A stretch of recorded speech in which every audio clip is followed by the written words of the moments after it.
இறை இயேசுவில் எனக்கு அன்பார்ந்தவர்களே, நம் ஜீவனுள்ள தேவனின் உயிருள்ள வார்த்தைகளை தினமும் கேட்பதன் மூலம் உங்களுக்கு நன்மையும் ஆசையும் உண்டாவதாக.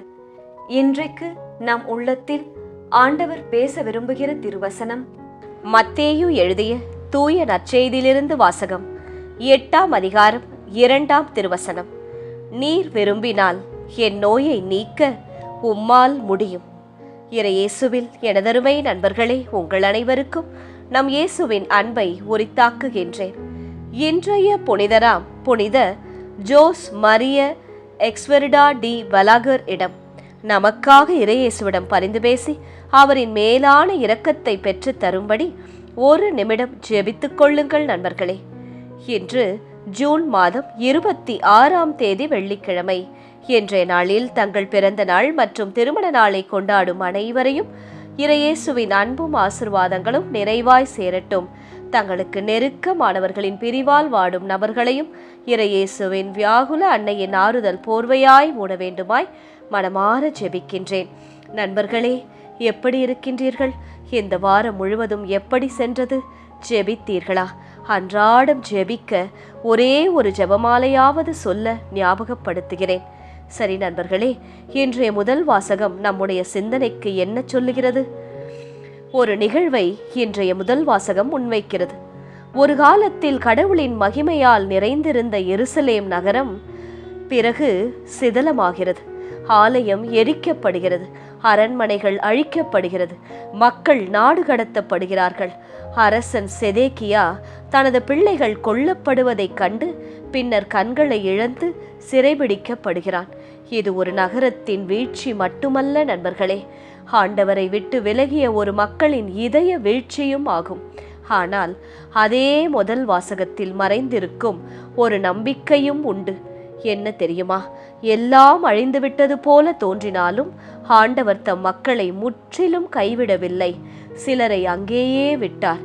ஏனெனில் ஆண்டவர் எப்போதும் ஒரு புதிய தொடக்கத்திற்கான விதையை வைத்திருப்பாராம். இன்று நாம் கொஞ்சம் யோசிப்போமா? என்ன யோசிப்பது என்று கேட்கிறீர்களா?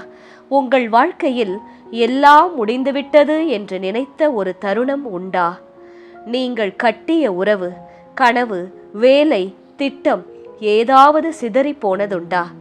அந்த நேரத்தில் இயேசு உங்களை விட்டுவிட்டார் என்று நீங்கள் நினைத்ததுண்டா? யோசித்து பாருங்கள். இன்றைய முதல் வாசகம் சொல்வது, உன் வாழ்க்கையின் சுவர்கள் இடிந்தாலும் இயேசுவின் திட்டம், உன் வாழ்க்கையில் இயேசு வைத்திருக்கும் திட்டம் அழியாது என்று கூறுகிறார். ஒரு குடும்பத்தில் பல ஆண்டுகள் உழைத்து அவர்கள் பணம் சேர்த்து ஒரு வீட்டை கட்டுகிறார்கள். அந்த வீட்டில்தான் அவர்களின் கனவுகள், நினைவுகள், மகிழ்ச்சிகள் எல்லாம் இருக்கிறது. ஒரு நாள் இயற்கை சீற்றத்தால் அந்த வீடு சேதமடைகிறது. அவர்கள் அழுகிறார்கள், மனம் உடைகிறது. இனி எங்களால் எப்படி ஆரம்பிக்க முடியும் என்று நினைக்கிறார்கள். ஆனால் சில மாதங்கள் கழித்து குடும்பமாய் மீண்டும் ஒன்றுபட்டு ஒருவருக்கு ஒருவர் துணையாக இருந்து புதிய வீட்டை கட்டத் தொடங்குகிறார்கள். அப்போதுதான் அவர்கள் உணர்கிறார்கள், வீடு உடைந்தது, ஆனால் குடும்பம் உடையவில்லை, அன்பு உடையவில்லை, ஜெபம் உடையவில்லை, பாசம் மறையவில்லை என்று. சூழ்நிலைகள் உடையலாம் நண்பர்களே, கனவுகள் தாமதமாகலாம், திட்டங்களும் தோல்வி அடையலாம். ஆனால் இயேசுவின் கையில் இருக்கும் உங்கள் வாழ்வு மீண்டும் கட்டி எழுப்பப்படும். அதில் உங்களுக்கு சந்தேகமே வேண்டாம்.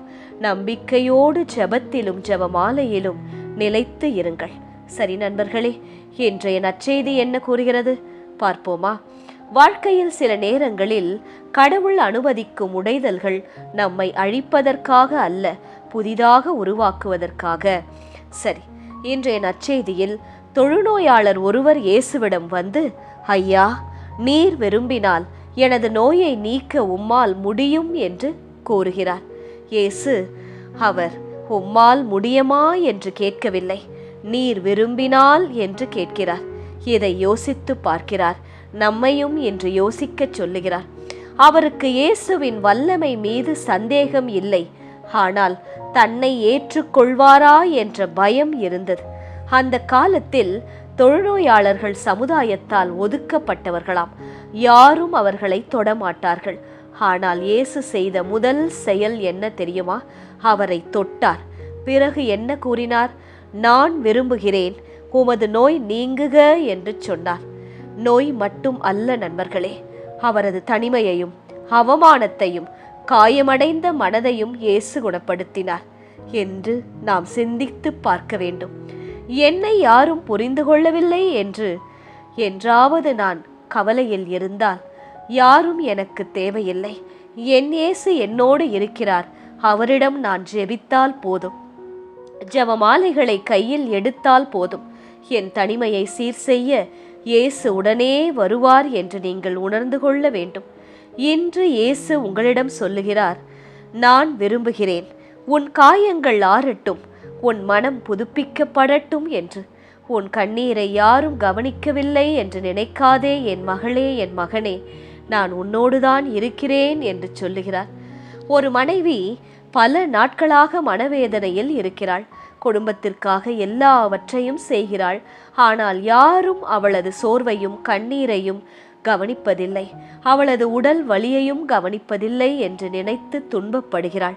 ஒரு நாள் அவரது கணவர் அமைதியாக அருகில் அமர்ந்து, நீ எவ்வளவு கஷ்டப்படுகிறாய் என்று எனக்கு தெரியும், நான் உன்னுடன் இருக்கிறேன் என்று பாசமாய் பேசுகிறார். அந்த ஒரு வார்த்தை போதும், அந்த பெண்ணால் மீண்டும் எழுந்து பல வேளைகளை செய்ய முடியும் நண்பர்களே. அந்த ஒரு அன்பான தொடுதலும் அவரது மனதிற்கு பெரிய ஆறுதலாக இருந்ததாம். சில நேரங்களில் நமக்கு தீர்வு அல்ல நண்பர்களே, நம்மை புரிந்து கொள்ளும் ஒரு இதயம், நம்மேல் அன்பு காட்டும் ஒரு இதயம், நம்மை அரவணைக்கும் ஒரு இதயம். அப்படிப்பட்ட இதயமே இயேசுவின் இதயம். இன்றைய வாழ்க்கை பாடம் நமக்கு என்ன தெரியுமா? நம்பிக்கையுடன் இயேசுவை அணுகும் எவரையும் இயேசு ஒருபோதும் தள்ளிவிட மாட்டார். ஆக இன்றைய நாள் வசனங்களை கேட்ட நீங்கள் தைரியமாக நாளை துவங்குங்கள். இயேசு உங்களோடு இருக்கிறார். இன்றைய திருப்பாடல் வழி செவிக்கலாமா? உன்னை நினையாவிடில் என்னா மேல்வாயோடு ஒட்டிக்கொள்வதாக. ஆம் நண்பர்களே, இன்றைய திருப்பாடல் ஆசிரியர் கூறுகிறார், இயேசுவை நாம் நினையாவிடில், இயேசுவிடம் நாம் ஜெபிக்காவிடில், இயேசுவை நாம் புகழாவிடில் நம்முடைய நாவுகள் ஒட்டி கொள்ளுமாம். அப்படிப்பட்ட ஒரு நிலை எங்களுக்கு வேண்டாம் இயேசுவே.